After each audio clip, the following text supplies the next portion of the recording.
Hi, I'm Peter Travers, the movie critic for Rolling Stone, here to tell you, as I always do, what is happening at the movies. But, you know, this week, there's just one thing. Of course, there's other movies opening, but why do you give a damn? You don't.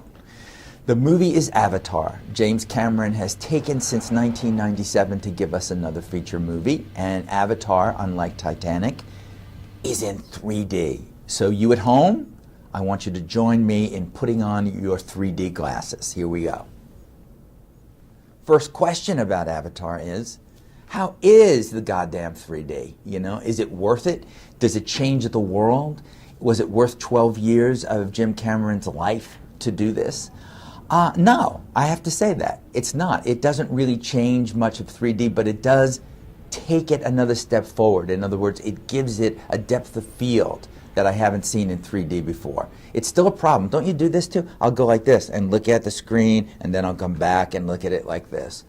But James Cameron knows how to shoot an action scene.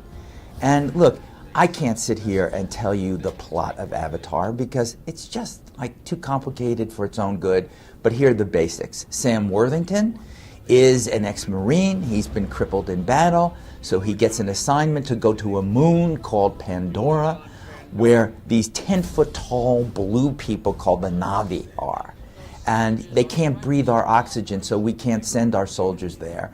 We have to create avatars for them. You get that? So how they do that, I don't know. It didn't make any sense to me. Sigourney Weaver is the scientist. She says, here's what we're going to do. We're going to mix human DNA with Na'vi DNA, and you sit in a pod, like a tanning bed. They close it up, and you sort of control your avatar from that. So there I am, and there's some 10-foot-tall version of me making all this happen.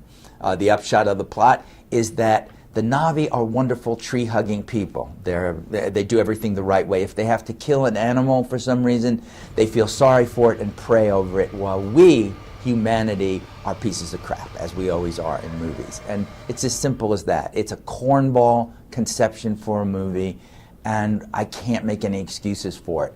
Except, the second you're on this planet of Pandora, James Cameron creates something amazing. All the flora and fauna, all the creatures that are there, they're terrific to look at in 3D. There's a moment where each Na'vi, and Sam Worthington has to become a Na'vi and also fall in love with a Na'vi girl, because remember Titanic? Yeah, Jack and Rose, Leonardo DiCaprio, Kate Winslet. How can you not do it? Cameron is telling the exact same story.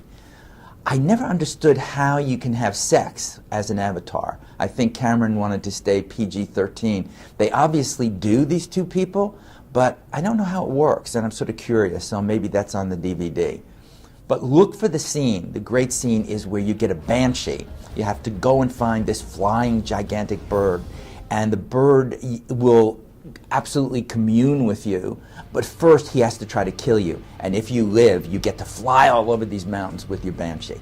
So great scenes like that.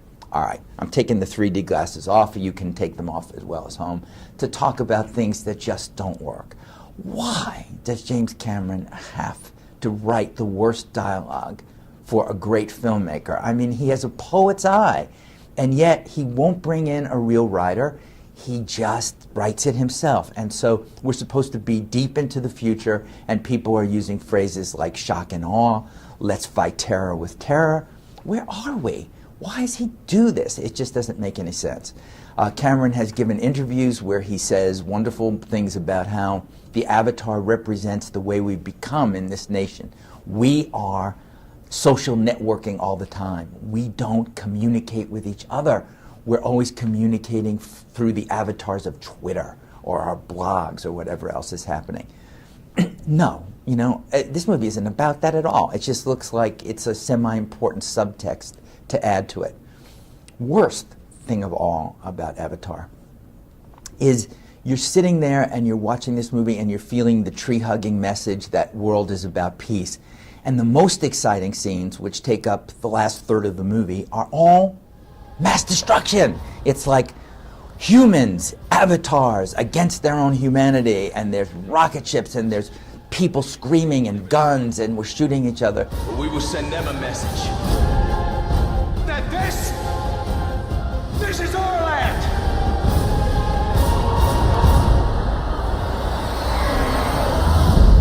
movie about peace? Look, I don't think so. So, I admired the 3D without thinking it's groundbreaking. I think you'll have a great time watching it. It didn't have to be 2 hours and 43 minutes. What was he thinking? But if Oscar was looking for that one movie that could get one of those nominations for Best Picture, it just found it in Avatar. And I'm Peter Travers.